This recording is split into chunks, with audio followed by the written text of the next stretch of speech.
300 years ago, in the middle of the scorching deserts of Arabia, in the oasis of a small village, there lived a merchant who was very kind and good-natured. This merchant was a money changer.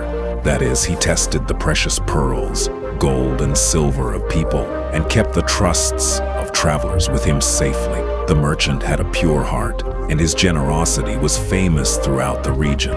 He was ready to help everyone, forgave people's debts, and whoever came to him, he never returned empty-handed. He was always in the mood to prove himself to be a very good, kind, and selfless person. He believed that a person should be so good that he had no enemies. But the world was not as innocent as this merchant thought. Over time, the people of the oasis and the surrounding tribes mistook the merchant's excessive kindness for his weakness. People would come to him, tell him false stories, and extort large sums of money from him. The merchant knew that some people were lying, but he didn't want to tarnish his image as a good man. He would smile and help them. Gradually, people began to take advantage of him. Travelers would stay in his house for months on end for free, and on their way, they would also demand and take his valuable horses. The merchant's close friends began to steal money from his business, knowing that the merchant would never catch them or hold them accountable. One evening, as the red sun was setting over the desert, the merchant was sitting in his empty warehouse, doing his accounts. He no longer had the wealth or the peace he had once had.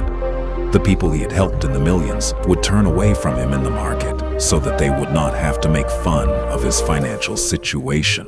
The merchant's heart was broken. His spirit was exhausted. This attempt to prove himself the best had hollowed him out, both inside and out. That night, an old wise man came to the oasis, whom people called the Sage of the Age. He was not a magician, but a very wise man who had experienced the heat and cold of life. When he saw the merchant's condition, he came and sat down next to him. The merchant wept and complained about the disloyalty and selfishness of his villagers. The sage listened to the merchant carefully, then picked up a handful of sand from the ground and placed it in the merchant's palm.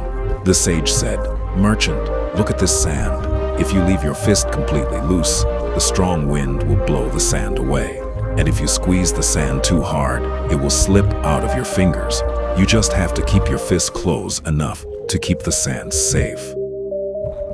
The merchant looked at Hakim in surprise. Hakim smiled and said, "In your desire to be good, you have opened the doors of your soul to every thief and robber.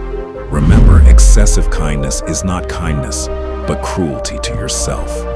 When you smile at every injustice, you are not being kind, but you are inviting people to take advantage of you. Set a limit to your kindness. Learn to say no to those who take advantage of your kindness. Stop presenting yourself as good, and start being true. Protecting yourself is the first kindness in the universe." These words of the sage sank into the heart of the merchant. It was not magic, but the magic of these words changed the merchant's thinking. He understood that to live in the world with honor, kindness alone is not enough, but it is also necessary to set one's boundaries. The next morning when the merchant woke up, his face was no longer that old, oppressed fear. That day, the most cunning merchant in the market came to him and, as usual, made a false excuse and began to ask for free grain. The merchant looked him in the eye and said in a very calm but firm tone, "No, from now on, goodness is only for those who deserve it." The arrogant man was stunned to see this changed appearance of the merchant and silently retreated. The merchant had realized that in the battle to prove himself good, he was losing himself. Now he had learned to prioritize himself, and this was the biggest and best lesson of his life.